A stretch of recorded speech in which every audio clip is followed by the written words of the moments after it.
ఏపీలో తిరుమల లడ్డు వివాదంపై రాజకీయ ప్రకంపనలు కొనసాగుతున్నాయి. వైసీపీ హయాంలో తిరుమలలో ఇష్టానుసారంగా వ్యవహరించారని బీజేపీ, టీడీపీ నేతలు ఆరోపించారు. నెయ్యి కాంట్రాక్టులను బట్టి చూస్తేనే ఏదో తప్పు జరిగిందని అర్థమవుతోందన్నారు వైఎస్ షర్మిల. అయితే ఈ వివాదంలో ఏదో జరిగిపోయిందని చంద్రబాబు ప్రచారం చేస్తున్నారని మండిపడింది వైసీపీ. రిపోర్ట్లో ఏముంది, అది వాస్తవమే అనేది నిదానంగా బయటకు వస్తుంది. అసలు 320 రూపాయలకి నెయ్యి కొనడం ఏంటి?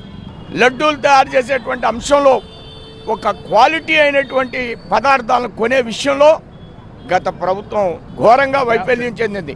ఇంకా ఎలాంటి వస్తువులు కొంటున్నారు అన్నిటి మీద శ్రద్ధ పెట్టాలి. భక్తుల మనోభావాలు ఎలా ఉంటాయో జగన్కి 11 సీట్లు వచ్చిన తర్వాత అర్థమైంది. తిరుపతి సర్వనాశనం అయిపోయింది వైసీపీ ప్రభుత్వంలో అనేది.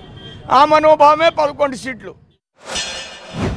నైవేద్యానికి వాడే నెయ్యి 1600కు ఓకే చెప్పి మరి 300 రూపాయలకే 320 రూపాయలకే వాళ్ళు సప్లై చేస్తున్నది నెయ్యి, నూనె, నీళ్ళ, క్రూడ్ ఆయిల్ ఏమి సప్లై చేస్తున్నారు అన్న కనీసం ఇంగితం లేకుండా ఆ టెండర్లు ఓకే అయిపోయాయి, ఆ సప్లై మొదలైపోయింది.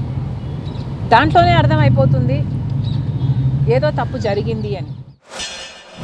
మీ దగ్గర చెకింగ్ మిషనరీ కరెక్ట్గా లేకపోతే అది మీ తప్పు. వాటి తప్పు ఏంటి?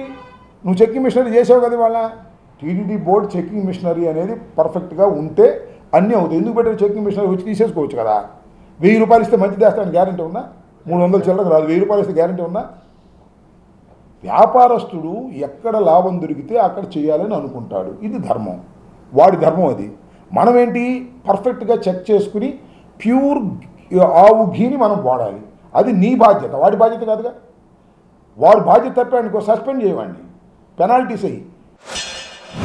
పవిత్రమైనటువంటి తిరుమల తిరుపతి దేవస్థానాన్ని అపవిత్రం చేసినటువంటి ఘనత జగన్మోహన్ రెడ్డిది. ఆ రోజు ఏ మీడియాలోనన్నా 2019 నుంచి 2024 వరకు తిరుమల తిరుపతి దేవస్థానంలో జరిగే అక్రమాల గురించే వచ్చేవి.